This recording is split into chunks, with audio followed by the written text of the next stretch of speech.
오늘 말씀의 제목은요, 하늘의 권능으로 이기는 자입니다. 하늘의 권능으로 이기는 자.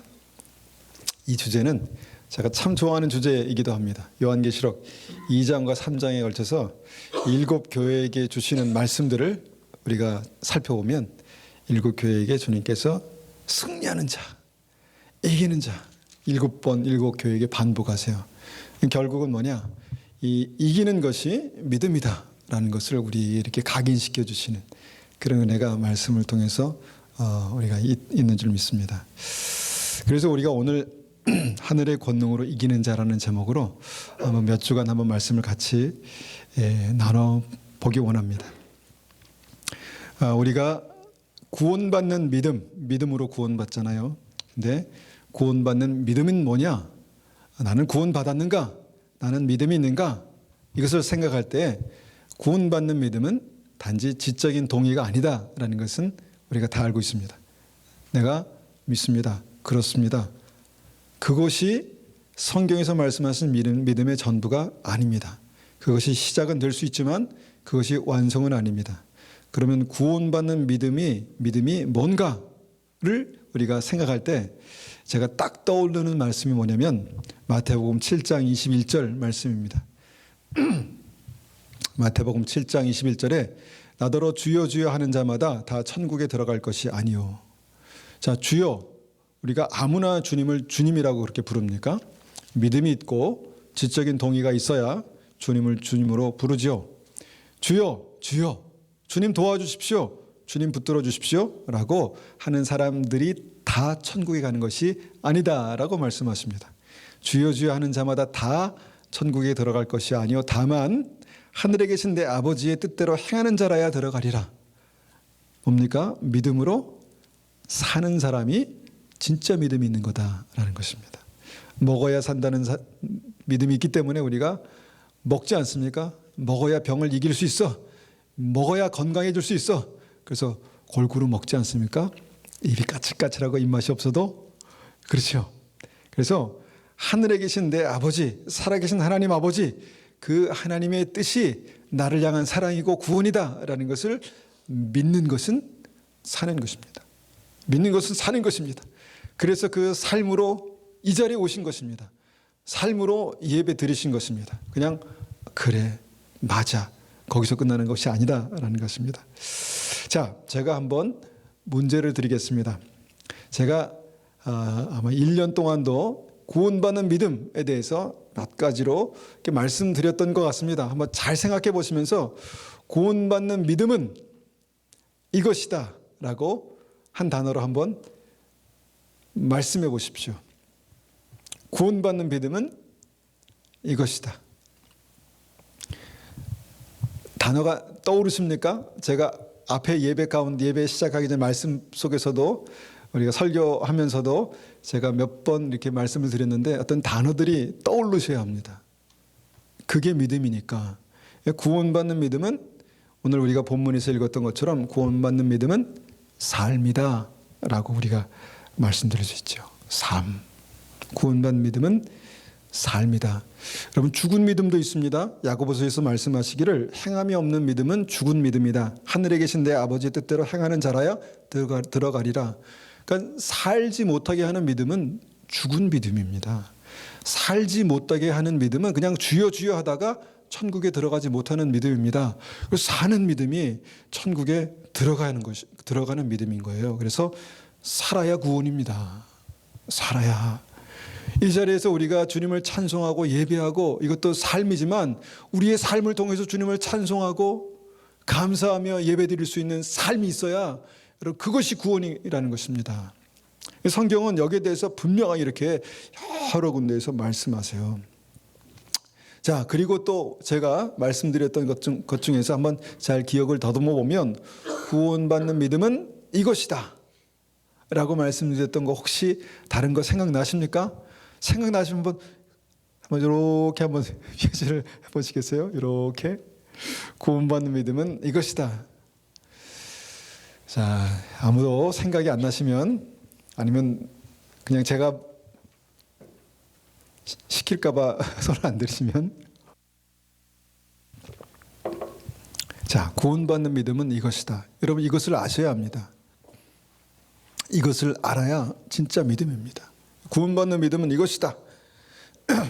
히브리서 3장과 4장 제가 정말 목회하면서 이 말씀을 이 교회 개척하고 목회하면서 제가 이 말씀을 붙들었던 게 얼마나 큰 은혜인지 모르겠습니다. 히브리서 3장과 4장을 보면 정말 구약의 믿음과 신약의 믿음의 그 핵심, 믿음의 핵심이 뭔가를 딱 보이는 말씀이 있고 여기에 대해서 제가 수없이 설교했죠.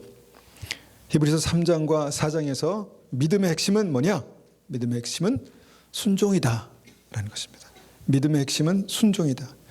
제가 어떤 집사님을 만났습니다. 이곳에 이주하시려고 오시는 분을 제가 만나서 제가 그분을 잘 도와드렸습니다. 그런데 그분과 대화하는 가운데 그분이 이런 말씀하세요.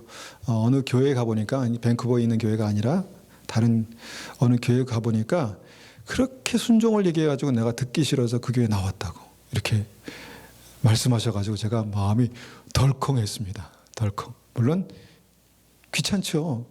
뭘 자꾸 순종하라 그래. 뭘 자꾸 내가 믿음 안에서 자유함으로 하나님의 뜻을 따라가면 되지. 예? 따라가면 되지. 뭘 자꾸 순종하라 그래. 이렇게 생각할 수 있는데 여러분 히브리서 3장과 4장에서 보니까 이스라엘 백성들이 구원받지 못했는데 이스라엘 백성들이 가나안 땅에 들어가지 못했는데 그 이유가 뭐냐? 그 믿음이 없었다는 것이죠. 믿음이 없다는 것이 무슨 말이냐? 순종하지 못했다는 것입니다. 이것이 히브리서 3장과 4장의 핵심인데 4장 6절에 이렇게 말씀하십니다. 그러면 거기에 들어갈 자들이 남아있거니와 우리들이죠. 거기에 들어갈 자들이 남아있거니와 복음 전함을 먼저 받은 자들은 복음 전함을 누가 먼저 받았습니까? 이스라엘 백성들이죠. 자들은 순종하지 아니함으로 말미암아 들어가지 못하였으므로 순종하지 못했기 때문에 믿음이 실패했다 이렇게 말씀하십니다.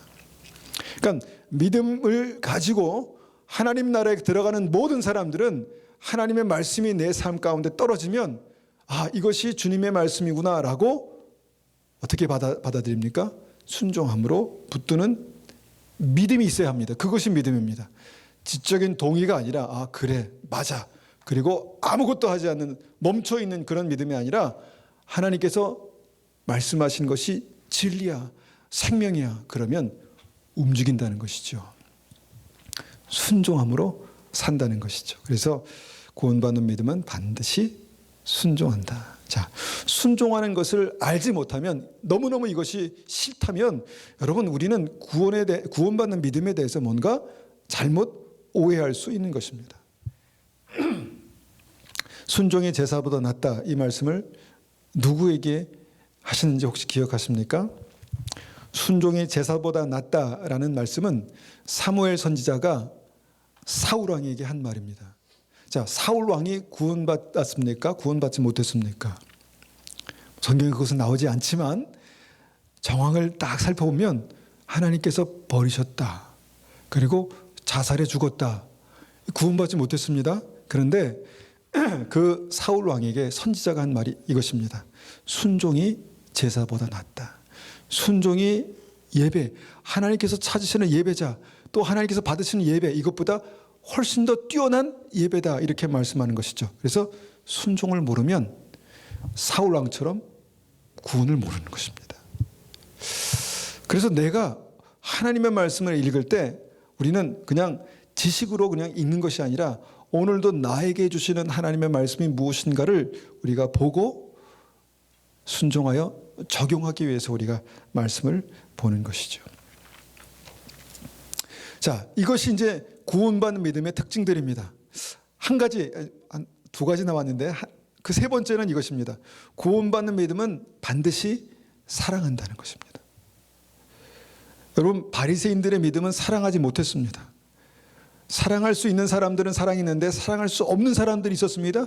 그들이 누구입니까? 세리와 창녀들, 죄인들. 근데 순종하는 믿음은요, 아니 구원받는 믿음은 반드시 사랑한다. 주님께서 고린도전서 13장에 사랑이 없으면 아무것도 아니다. 아무것도 아니다. 하나님은 사랑이신데 사랑이 없으면 아무것도 아니다. 이렇게 말씀하셨습니다.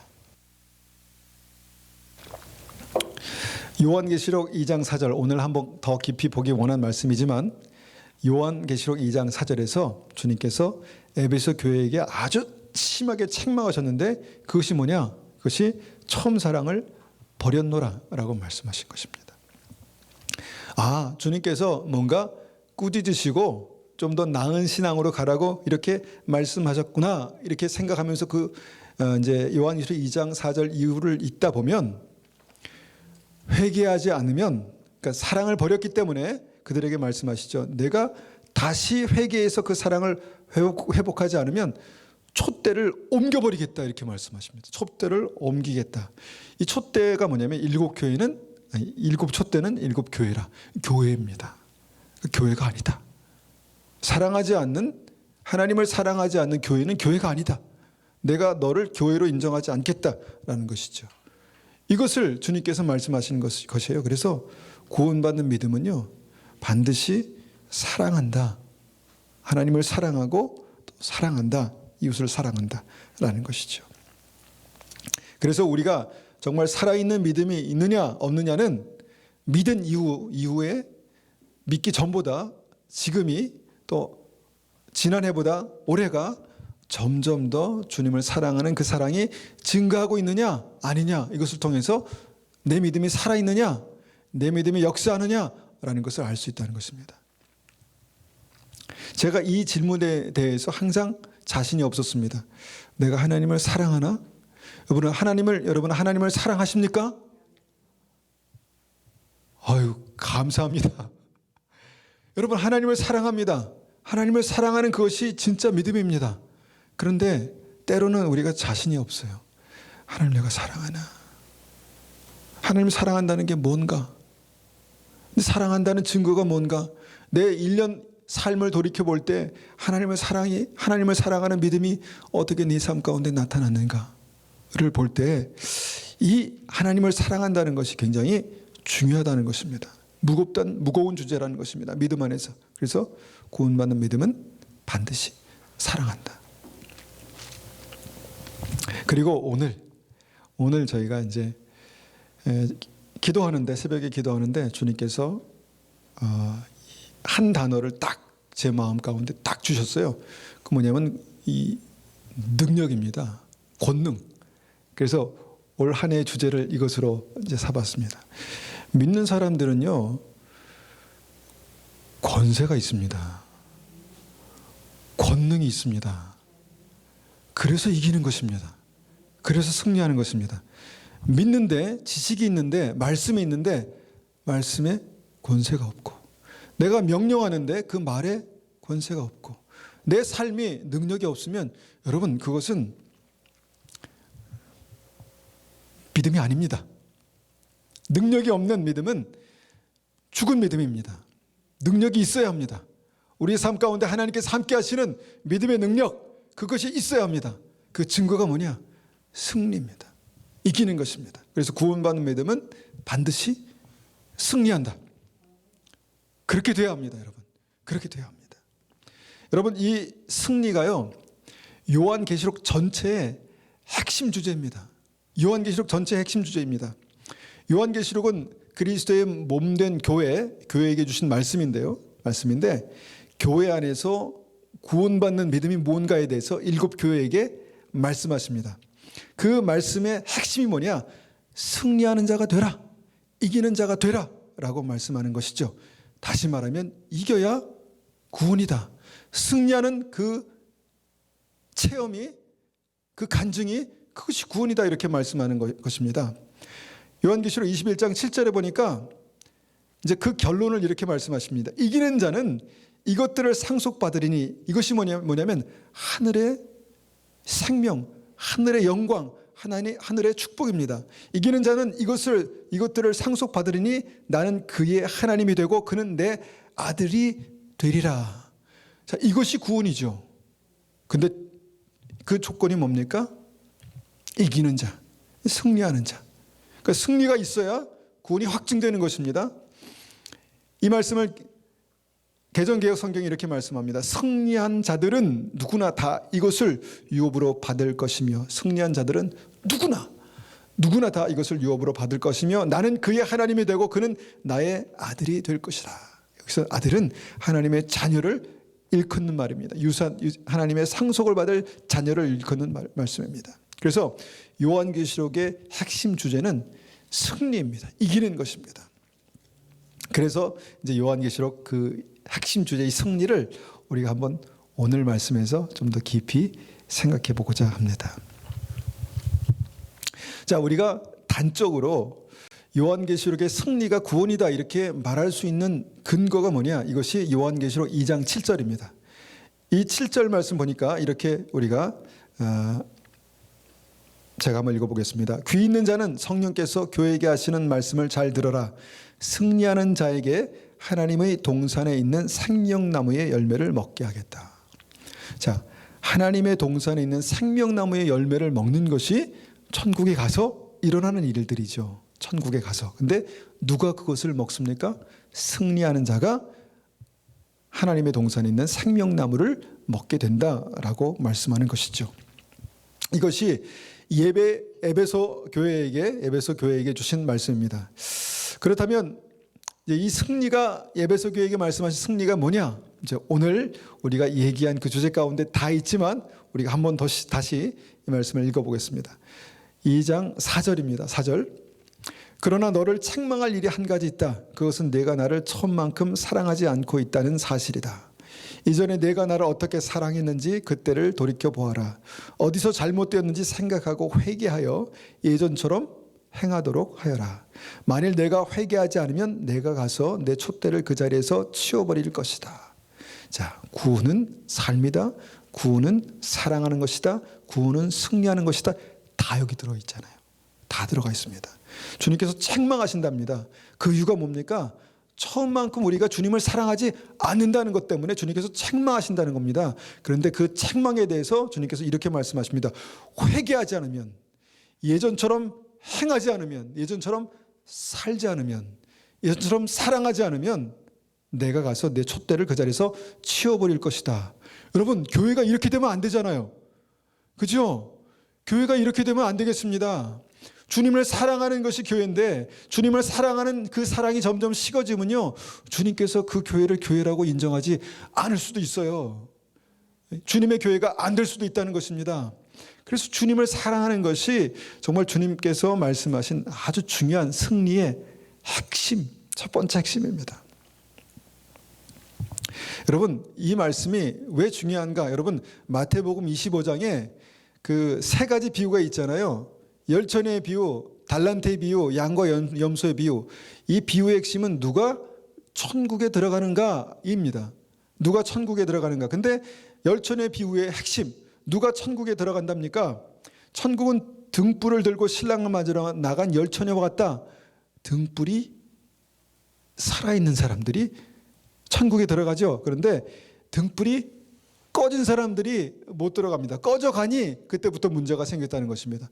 꺼져가니 그때부터 문제가 생겨가지고 불이 없어졌다는 것이죠.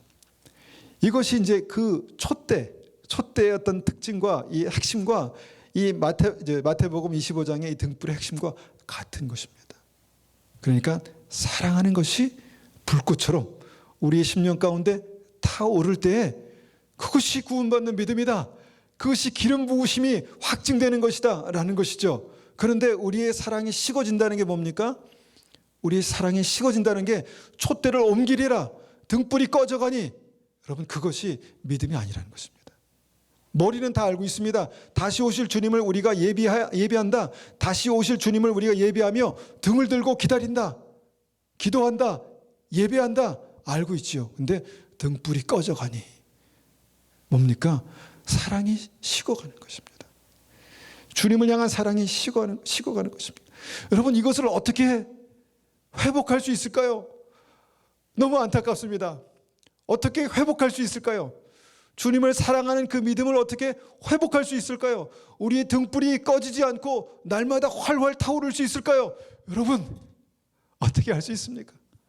어떻게 그렇게 할 수 있습니까? 이미 꺼진 분도 혹시 있지 않을까요? 꺼져가다가 지금 간당간당 한 번 바람 더 불면 꺼져갈 수 있는 그런 분들이 있지 않을까? 생각합니다. 어떻게 하면 여러분 내 안에 주님을 사랑하는 그 불꽃이 날마다 더 활활 타오를 수 있을까? 숙제입니다. 올해 숙제입니다. 이것이 능력입니다. 이것이 능력입니다. 우리의 삶 가운데 정말 이것이 우리의 삶 속에 정말 가장 중요한 능력입니다. 주님을 사랑하는 능력.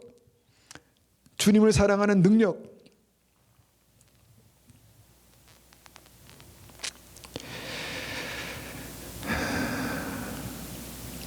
여러분 어떻게 사랑할 수 있습니까? 주님을.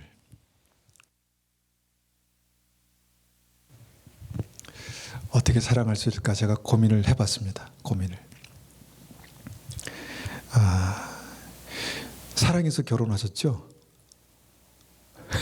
사랑해서 결혼하셨잖아요. 그런데 여러분 사랑하기 위해서 어떻게 했습니까? 만났잖아요. 자주 만나셨잖아요. 자주 만나더라고요. 엄청 자주 만나더라고요. 사랑하면. 그렇습니까? 기억이 너무 오래돼서 잘 가물가물하십니까? 자주 만나서 뭔 할 얘기가 많은지 그렇게 많이 얘기해요. 사랑하면. 사랑이 깊어질수록 조금 아까 보고 왔는데 다시 전화해요. 그리고 전화통 붙들고 밤새도록 얘기합니다. 사랑하니까. 여러분 사랑하니까 그렇게 될 수도 있지만 만나니까 그 사랑이 더 깊어지는 것입니다. 얘기하다 보니까 나의 마음과 마음이 통하고 정말 그 사랑이 느껴지는 것입니다. 흘러오는 것입니다. 흘러가는 것입니다. 제가 이것을 통해서 주님께서 우리를 이렇게 만드셨거든요. 근데 이것을 통해서 제가 한 가지 깨달은 게 주님을 만나는 시간이 우리에게 절대적으로 부족하구나를 생각했습니다. 주님을 만나는 시간, 주님 앞에 머물러 있는 시간, 주님과 대화하는 시간, 주의 음성을 듣는 시간, 주님과 만나는 시간이 절대적으로 부족했다라는 생각을 합니다. 물론 새벽 기도도 하고 또 기도도 했습니다. 그 첫 번째 우리가 어떻게 주님을 사랑할 수 있나, 우리 안에 정말 생명의 불꽃이 어떻게 정말 사랑의 불꽃이 어떻게 활활 타오를 수 있을까? 여러분 시간을 정해서 기도하는 해법을 드립니다. 시간을 정해서 기도해야 합니다. 옛날에 이 집사님이 메이플리츠로 이사 오시면서 기도에 대한 마음을 주셨고, 그래서 이사 왔다고 이렇게 말씀하실 때 얼마나 큰 힘이 됐는지 모르겠습니다. 저에게 그 믿음, 그 기도에 대한 소망, 열정을 회복하셔야 합니다. 그것을 회복하셔야 합니다. 이 시대 많은 크리스천들의 사랑이 식어지는 이유가 뭘까 생각해 보니까 기도할 시간이 없어요. 기도하고 싶어요. 근데 기도할 시간이 없습니다.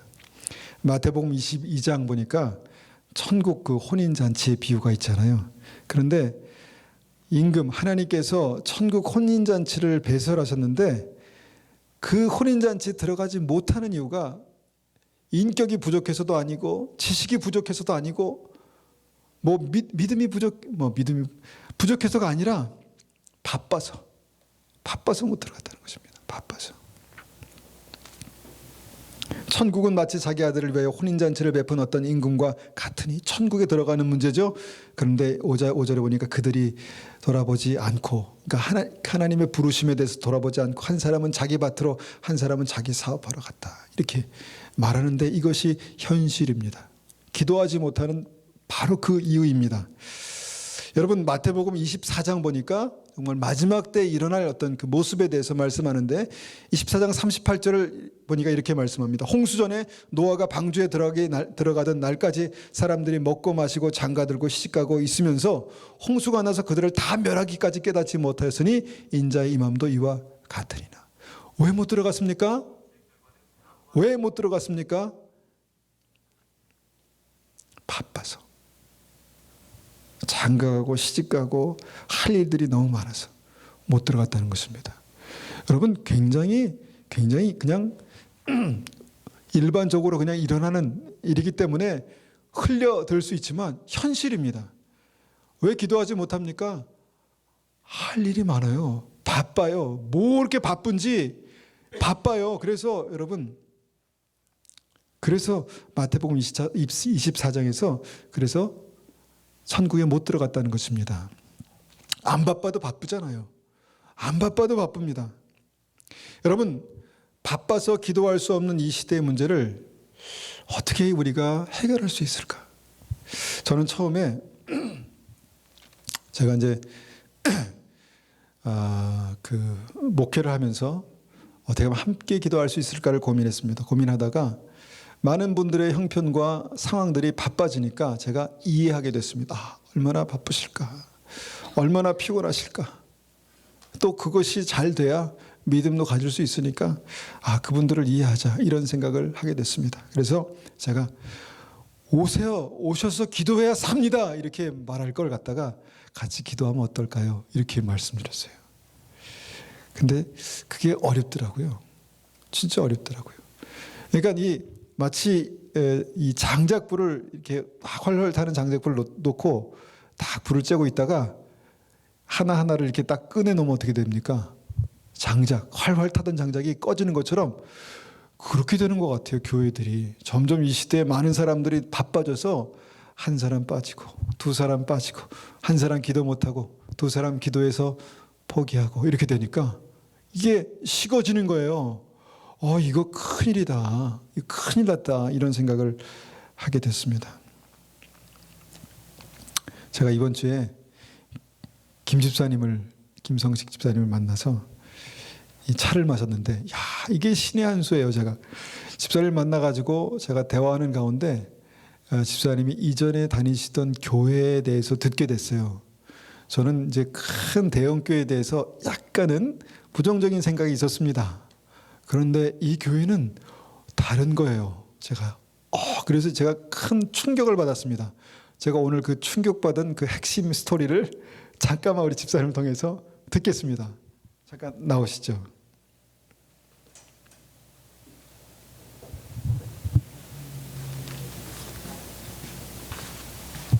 네. 안녕하세요. 이름은 김성식 집사라고 하고요.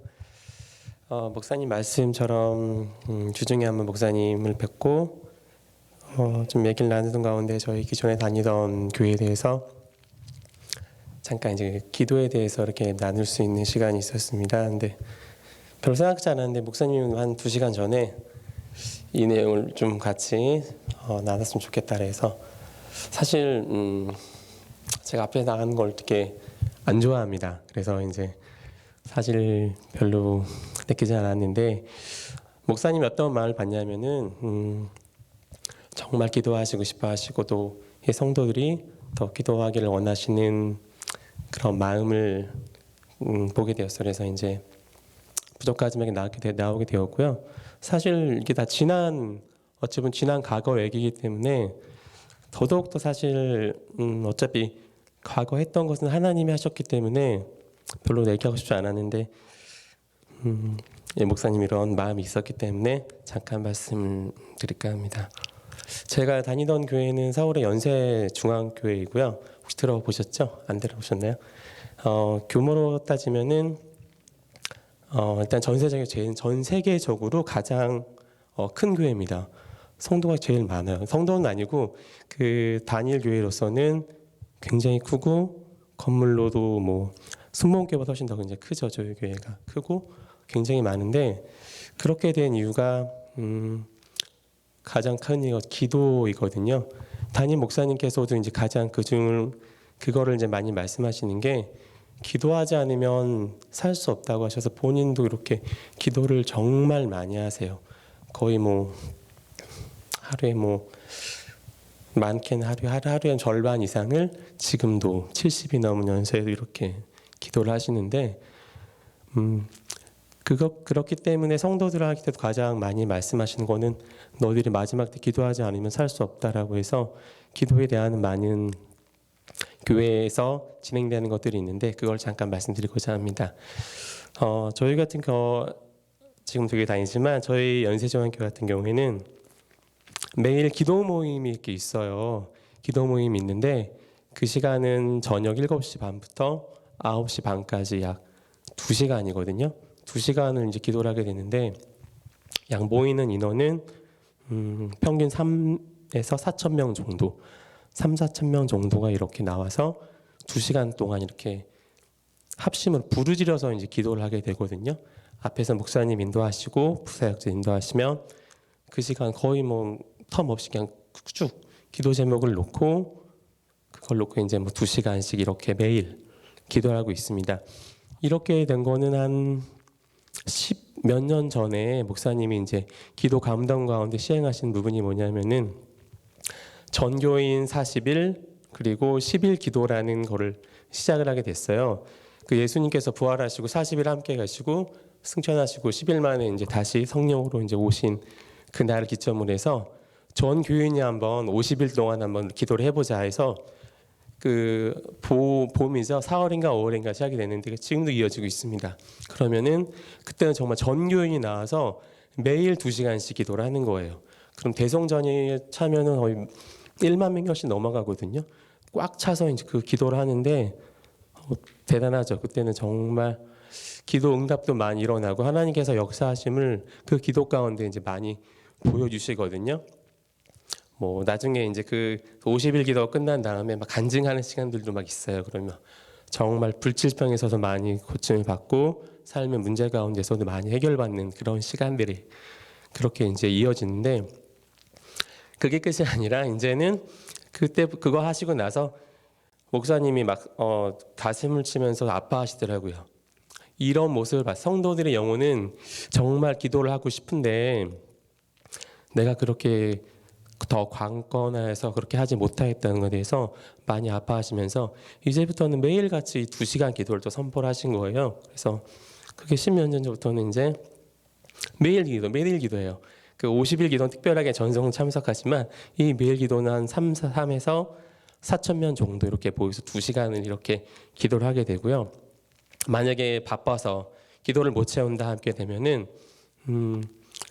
또 저희가 24시간 기도할 수 있는 성전이 따로 있습니다. 그래서 그분들은 따로 와서 밤 12시든 1시든 2시든 그 시간을 채워서 기도를 하세요. 네, 2시간을 24시간 개방되어 있기 때문에 거기는 항상 찬양 소리가 틀어져 있고 항상 기도할 수 있는 분위기가 되어 있거든요. 그래서 항상 그렇게 기도하고 뭐 새벽에도 당연히 기도하시는 분도 있고 그렇게 기도를 하는데 어쨌든 뭐 어떤 이유든 간에 나와서 기도하면은 일단은 마음이 많이 시원해요. 너무 잘 아시겠지만 저도 지금은 결혼을 하고 사실 결혼과 동시에 기도를 좀 많이 못한 부분이 사실 있는데요. 한 7, 8년 결혼 생활을 이어가고 있는데 그 전에 청년 생활을 제가 교회에서 한 5년, 6년 정도 이렇게 청년으로 있었습니다. 근데 청년 같은 경우에는 오히려 더 기도를 많이 하고 있어요. 왜냐하면은 그 저희 같은 교회는 청년이 지금 현재 재적 인원 빼고 출석 인원이 한 3에서 4천 명 정도 매주 출석 인원이 청년이들이거든요. 근데 교육자들이 지금 세 분밖에 없어요. 목사님 2분, 전사님 1분 이렇게 3분이서 3천 명의 이 청년들을 뭐 신방 관리할 수가 없으니 사실 불가능하거든요. 그래서 제 부차장 제도를 이렇게 세워서 청년들이 한 부에 20명, 30명씩 이렇게 맡아서 그 1부장을 중심으로 해 차장 뭐 2명, 3명, 조장 이렇게 직분자들 6명, 7명 이렇게 세워서 실제로 그들이 이제 신방을 하고 교회에서 신방비 안 나오거든요. 자기 돈을 내서 신방하고 시간 내서 퇴근하고 신방하고 이런 식으로 이제 새로운 사람들이 오면 신방해주고 예배하고 예배 올수록 건면해주고 이런 시간을 갖는데요. 이분들은 정말 기도 많이 해요. 이분들은 정말 하루에 막 3시간, 4시간씩 기도해요. 왜냐하면은 사람이 할 수 있는 일이 아니기를 너무 잘 알기 때문에 그 2시간 기도 끝나고 나서 이 청년들은 따로 그 기도한 성전에 모여서 합심으로 1시간씩 합심 동그랗게 서서 합심 기도를 해요. 한 사람 한 사람 그 사람들을 위해서 그 영혼들을 위해서 한 사람 한 사람 위해서 중보 기도를 하는데 대부분 다 목소리 쉬어 있습니다. 조용히 기도하지 않기 때문에 다 목소리가 다 여자 자매도 막 다 서 있어요. 보면은 다 서 있는데 그렇게 인생과 시간과 모든 걸 하나님 사명을 위해서 어쨌든 그렇게 기도를 하는 채널을 통해서 하나님께 나갔는데 저도 제가 한 5년 정도 그렇게 부장을 했었는데요. 그 안에서 기도 간증도 되게 많았어요. 처음에는 많이 이걸 내가 왜 해야 되지? 라는 막 갈등도 딜레마도 많았는데 하나님께서 하신 건데 어쨌든 기도 가운데 하나님을 더욱더 알게 해주시더라고요. 이 간증을 한번 드리고 싶어요. 기도를 하게 되면은 일단은 아까 목사님 말씀하셨지만 저는 기도 가운데서 관계인 것 같아요. 하나님과 관계가 많이 회복이 되더라고요.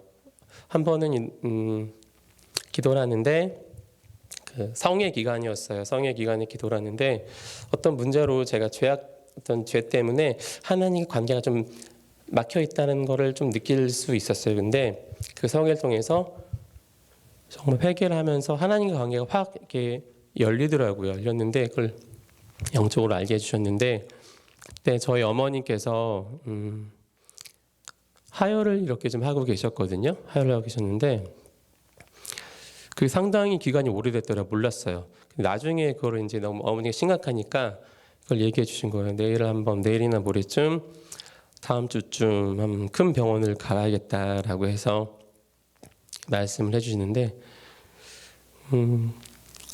기도를 해야겠다는 마음은 들었지만 내가 아직 준비가 안 됐기 때문에 마음 가운데 하나님과의 관계가 이렇게 막 열려있지 않았기 때문에 기도를 선뜻 못 하겠더라고요. 근데 그 성회 가운데 은혜 받고 정말 회개 가운데 하나님 관계 열리니까 그때 주님이 음성을 주시더라고요. 왜 너는 너의 어머니의 병을 위해서 기도하지 않냐. 이 말씀을 주시더라고요. 내 이름으로 귀신을 쫓아내며 병든 자에게 소원인 중 나음을 얻으리라. 그래서 내 이름으로 예수의 이름으로 선포하고 기도해라. 그래서 기도했어요. 왜냐하면 주님이 기도를 시켰기 때문에 담대하게 예수의 이름 떠나가라고 어머니 가운데 역사하는 마귀 역사는 사탄의 질병을 떠나가라고 기도했어요. 그리고 공을 하나님께 넘겼어요. 정말로 그냥 되게 마음이 홀가분했어요. 기도하고 나니까 정말 마음이 편한 거예요. 왜냐하면은 그 기도를 시키는 분이 하나님이기 때문에 어차피 응답은 이제 나는 이제 기다리는 거고 응답은 하나님이 하시는 거니까 정말 많이 편해서 끝나고 이제 전화를 했습니다. 어떠냐고 어머니니까 그냥 뭐 그래. 근데 이러고 이제 끊었어요. 그리고 이제 그날도 좀 늦게 이제 기도하고 들어갔는데 마음에 의심은 안 들더라고요. 그냥 그래 할 줄 알아도 의심은 전혀 안 들었어요. 그래서 다음 날 아침에 여쭤보니까 그날부터 저녁부터 하혈이 멈추기 시작해서 정말 몸이 많이 가벼워졌다 그래서 결국 병원을 안 가셨는데 그걸 이제 보면서 혹시 우리가 이제 기도의 능력도 봤지만 그런 하나님과의 관계성은 이런 것 같아요. 뭐 관계성이라는 게 예를 들어서 어떤 사람이 관계가 안 좋은데 막 부탁을 하게 되면은 그 부탁을 당연히 안 들어주죠. 왜냐면 관계가 안 좋기 때문에 누가 나한테 왜 그런 부탁을 하냐고 막 오히려 화를 낼 수도 있고 뭐 쓴소리를 들을 수도 있는데 반대로 하나님과 관계도 막혀있는 상태에서 우리가 뭘 해달라 하게 되면 하나님과 죄악이 우리 안에 막혀있기 때문에 우리가 하나님께 가까이 가고 싶어도 그의 귀가 둔하에 듣지 못함도 아니고 그의 손이 짧아서 우리를 구원치 못함도 아니라고 말씀하셨잖아요. 오직 너와의 나에서 죄악이 하나님 관계를 막았기 때문에 그 죄악된 상태에서 우리가 아무리 기도를 해도 응답도 안 되고 우리는 뭐 점점 더 냉랭해지고 기도를 내가 왜 해야 되는지 기도의 필요성도 잃어버리게 되는데 무엇보다 회개 가운데 하나님께 나갔을 때 관계가 회복되니까 하나님께서 이런 하나님 관계가 회복됐다는 그 자체가 일단 너무 감사하더라고요. 네, 그런 응답도 감사했지만 하나님과 그 친밀한 그런 관계들이 회복되는 건 오직 기도밖에 없더라고요. 회개로 하나님께 나가는 기도. 네. 그러니까 저희도 이제 제가 기도할 때는 보통은 저 성년 때도 막 3시간, 4시간씩 기도를 했는데 거의 1시간은 매일 회개 기도를 한 것 같아요. 하면 할수록 내 자신이 보이더라고요. 다른 건 안 다른 사람이 보이는 게 아니라 기도를 하면 할수록 못난 내 모습, 뭐 죽을 수밖에 없는 내 모습, 또 성경으로도 많이 보여주시더라고요. 성경에서 이제 보면은 야곱을 가리켜서 너 지렁이 같은 야곱아라고도 말씀하시고, 시편에서는 하나님 우리 체질을 아시며 우리 한낱 먼지에 불과함이라. 네, 우리가 아무 잘난 듯 보이지만 잘 몰랐어요. 몰랐는데 기도할 때 하나님 나를 알게 해주는 건 성경처럼 먼지이고 지렁이 같고 너무 연약한 존재고 기도 없이는 살아갈 수 없는 존재라는 걸 강하게 깨닫게 해주더라고요. 그 이후로는 기도를 안 하면 너무 불안한 거예요. 너무 불안해서 막 떨려요. 막 떨린다는 마음이 맞는 것 같아요. 기도라는 그날 그 시간 그날 그 기도를 못 채우면은 어떻게 할 수가 없어요. 결국은 밤 막 12시 1시에 가서 기도를 하고 와야 돼요. 교회 가서. 너무 불안하기 때문에. 하나님께서 주신 마음이죠. 그렇게 해서 이제 기도를 하면 엄청 마음에 평안이 오고, 그리고 산지했던 문제들이 되게 많아요. 왜냐면은 거의 뭐 20명, 30명의 청년들을 관리하기 때문에 그 사람들의 문제들, 또 그 중보기도 제목이 되게 많거든요. 그러면은 되게 마음이 불안해요. 근데 그렇게 하나님께 맡기고 나면 되게 편해요. 그리고 응답을 사실 진짜 기다렸어요. 하나님께서 하신 건데 그렇게 맡기고 나면은 편하고 하나님이 어떻게 역사하실지 너무 기대가 되는 거예요. 너무 기대가 되더라고요. 그러면은 실제로 그 응답들이 막 일어나는 거 우리 직분자들이 이렇게 서로 나누고 또 그들이 와서 간증하고 하면서 아, 기도가 이런 거구나. 우리 기도가 이렇게 너무 신나는 거구나. 네. 하나님과 관계에 열리니까 그런 기도를 이제 주님이 하게 해주셨는데, 어쨌든 좀 말이 길어졌습니다. 과거 기사기 때문에 사실 말씀을 드리기가 좀 그랬어요. 지금은 그렇다는 건 아닙니다. 지금은 하루 30분, 40분씩 잘 기도 못하고요. 네, 다 기도 잘 못하고 죄도 많이 짓고 그런 사람인데, 어쨌든 그런 날 다시 한번 왔으면 좋겠고, 기도를 해야겠다는 더 마음이 또 목사님과 만나면서 많이 또 들었습니다. 네, 들어주셔서 감사합니다.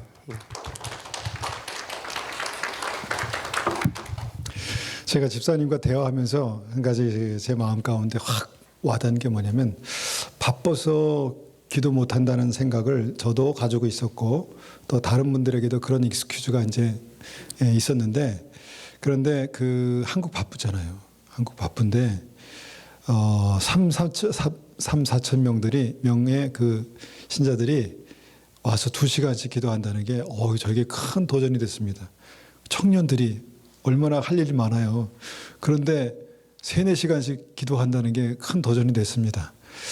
제가 그래서 그 교회 웹사이트에 들어가 보니까 이런 말이 있습니다. 그러니까 거기 이제 목사님이 여기 이제 그렇게 써서 붙여놓으신 것 같은데, 하루 2시간 기도하면 내 영적 생활 유지할 수 있고, 3시간 기도하면 내 이웃 영혼 살릴 수 있고, 4시간 기도하면 내 가족 영혼 살릴 수 있고, 5시간 기도하면 내 주님의 몸된 교회 살릴 수 있고, 6시간 기도하면 내 나라 내 민족 구원할 수 있고, 8시간 기도하면 내게 주신 사명 세계 열방을 구원한다. 다른 차원의 얘기 같아요. 그죠? 지금 1시간 기도하기도 어려운 삶을 살아가는 우리에게 2시, 3시, 4시, 5시간, 6시, 8시간 가능한 얘기인가? 제가 이 교회를 처음 14년 전에 개척할 때 주님께서 이렇게 기도하는 사람들을 많이 만나게 해주셨습니다. 그래서 나도 이렇게 기도하리라 라고 했는데, 기도가 쉽습니까? 그렇게 못하게 되더라고요. 그때가 다시 생각나더라고요. 그래 맞아. 그때 이렇게 기도했던 사람들을 하나님 쓰셨지. 2시간, 3시간, 4시간, 5시간, 6시간. 이게 사람으로 가능한 일인가? 근데 그 이후에도 이렇게 기도하는 사람들을 만났어요. 제가 실제로 그렇게 기도하면서 살아가는 분들을 만났어요. 근데 그들의 삶이요, 결코 우리가 생각하는 대로 그렇게 오래 기도하는데 뭐 그냥 삶이 막 그냥 다 무너지고 뭔가 할 일을 못하기 때문에 막 균형이 깨지고 그럴 것 같은데, 안 그래요. 안 그렇더라고요. 그래서 제가 이제 이 말씀을 준비하면서 하나님께서 제 마음 가운데 확실히 주신 말씀이 있습니다. 그게 뭐냐면 주님께서 저에게 시간의 11조를 드리라라는 말씀을 주셨어요. 시간의 11조. 11조가 뭔가요? 우리의 믿음을 주님께 고백하는 것입니다. 삶으로. 자, 구원받은 믿음 삶이라고 말씀드렸죠. 삶으로 고백하는 것입니다. 그래서 말라기에 보면 유일하게 하나님을 시험하여 보라. 시험하여 보라라고 말씀하신 부분이 바로 21조에 관한 말씀입니다. 너희에게 복을 쌓을 것이 없도록 붙지 않으냐는가 시험하여 보라. 하나님 우리를 사랑하시고 형통케 하시는 분이시잖아요. 그죠? 그래서 우리도 한번 시간의 11절 한번 드려보시는 게 어떻겠습니까? 힘들고 어렵지만요. 한번 해보는 거예요. 2시간 24분. 2시간 24분. 2시간씩 기도한다. 우리는 한번 2시간 24분을 한번 해보는 겁니다. 어떻게 기도할지 잘 모르겠습니다. 그런데 2시간 24분 기도해서 하나님께서 복을 안 주시면, 형통케 안 하시면, 우리 인생을 뚫지 않으시면 여러분 저한테 오십시오. 제가 책임지겠습니다. 이거 설교가 다 녹화되는데 큰일 났다. 여러분 2시간 24분 한번 기도해 보자고요. 기도 보면 하나님께서 우리의 삶을 어떻게 바꾸시는지, 어떤 역사를 이루시는지, 우리가 어떤 영적인 능력이 생기는지, 우리의 삶을 통해서 하나님께서 어떻게 역사하시는지 볼 수 있을 것입니다. 한번 여러분 그렇게 한번 해보시지 않겠어요? 여러분 시간을 한번 제가 계산해 봤어요. 어떻게 하면 이 시간을 낼 수 있을까? 일단은 잠을 1시간 줄이면 낼 수 있고요. 드라마 1시간 안 보면 드라마 보지 말라는 말씀이 아닙니다. 드라마 한 편 안 보면 낼 수 있고, 제가 그 저녁 금식을 시작했는데 밥 한 끼 안 먹으니까 시간이 막 남는 거예요. 밥 한 끼 안 먹으면 죽습니까? 안 죽어요. 밥 한 끼 안 먹으니까 시간 낼 수 있더라고요. 벌써 3시간이잖아요. 3시간. 시간 낼 수 있습니다. 여러분 기도하면 하나님께서 우리의 삶에 막힌 담을 뚫으실 것입니다. 우리의 삶의 어두운 장막들을 완전히 찢어버리실 것입니다. 우리의 삶에 하나님께서 역사하시는 놀라운 은혜가 우리의 삶 가운데 나타날 것입니다. 집사님 이전에 기도하셨지만 기도를 회복하셔야 돼요. 그런 기도를 회복하시고, 저도 여러분 제가 지루한 거 싫어하는 사람입니다. 계속 반복되는 거 싫어하고 못 견디는 사람이에요. 여러분 이전과 같은 그런 식으로 또 1년을 가야 되는가 생각해 보니까 너무 답답한 거예요. 그런데 여러분 주님께서 이것을 말씀하셨어요. 기도로 뚫어내라. 그렇게 한번 해보시겠습니까? 기도로 뚫어내라. 여러분 기도로 한번 시간의 11절 하나님께 온전히 드려보시겠습니다. 보십시오. 시간의 11절 한번 드려보십시오. 여러분 사랑하면 드릴 수 있잖아요. 사랑하면 드리면 사랑하게 됩니다. 주님과 같이 있으면 그 사랑의 불꽃이 서서히 우리의 삶 가운데 그렇게 타오르기 시작하고, 여러분 그 사랑의 불꽃이라는 것이 그냥 단순히 사랑의 불꽃이 아니라 여러분 능력이잖아요. 능력. 하나님께서 우리에게 주신 능력입니다. 여러분 기도하는 사람이 사랑의 불꽃이 타오르고 하나님의 능력으로 다시 한번 일어나게 될 것입니다. 그런 은혜가 우리에게 있을 것입니다. 내가 바빠서, 내가 피곤해서, 여러분 그거 다 핑계예요. 2시간씩 기도하신다 그러잖아요. 바쁜 한국에서도 그런다잖아요. 바쁘지만 할 수 있습니다. 여러분 기도하다가 한번 쓰러져 보세요. 하나님 책임지시지 않겠어요? 너무 피곤한데 그래도 기도하다가 기절했어요. 그럼 얼마나 하나님께서 큰 영광 받으시겠어요? 그렇게 한번 돼보시지 않겠어요, 여러분? 제가 이렇게 말했으니까 저부터 이제 기도할 거예요. 저부터 같이 기도하고 하나님께서 우리의 삶을 어떻게 바꾸시는지. 청년들도 4시간 기도했다 하잖아요. 청년들 어디 있어 다 4시간. 바빠도 기도할 수 있어요. 공부할 게 많아도 기도할 수 있어요. 일이 바빠도 기도할 수 있어요. 그러면 하나님께서 길을 열어주시고 좋은 사람 만나게 하시고 형통케 하실 것입니다. 믿음의 사람들 보세요. 시간을 정해서 주님을 향해서 그렇게 시간을 정해서 아침, 점심, 저녁으로 기도했다잖아요. 새벽 미명에 주님 기도하셨고 밤이 맞도록 기도하셨고 전심으로 기도하셨습니다. 하나님의 사람들이 기도하면요, 그 사람, 여러분 기도해서 망한 사람 들어보셨습니까? 사단이 가장 무서워하는 게 기도예요, 여러분. 기도하는 사람들을 가장 무서워해요. 그러니까 치명적으로 우리가 하나님 앞에 강하게 믿음으로 서지 못하도록 기도를 방해하는 거예요. 그래서 기도 못하는 겁니다. 근데 여러분 무식하게 2시간 24분 기도하면요, 하나님께서 우리 인생을 뚫어내실 줄을 믿습니다. 그렇게 하십시오. 그렇게 약속하십시오. 하나님께서 우리의 삶을 통해서 정말 내가 너무 피곤해서 쓰러져 과로로 쓰러진다 해도 주님께서 책임지실 것입니다. 한번 그렇게 기도해 보겠습니다. 우리가 이 시간 제가 준비한 말씀이 뒤에 많이 있지만 여기까지만 하고 한번 같이 기도하겠습니다. 하나님, 내 인생을 주님 바꿔주십시오. 내 인생을 사용해 주십시오. 하나님, 제가 이 정도의 수준으로, 이 정도의 믿음으로만 제가 이때까지 살아왔는데, 하나님 정말 내 삶에 하나님의 역사가, 하나님의 전능하심이, 하나님의 능력이, 하나님의 권능이 내 삶을 일으키시고 살리시고 새롭게 하시는 그 은혜가 우리 삶 가운데 나타나야 하겠습니다. 주님 앞에 머무는 하나님 그 2시간 24분 주님 앞에 시간의 11절을 드려서 주님 앞에 나아갈 때 주님 우리 안에 역사하십시오. 붙들어 주십시오. 그렇게 한번 같이 기도하겠습니다.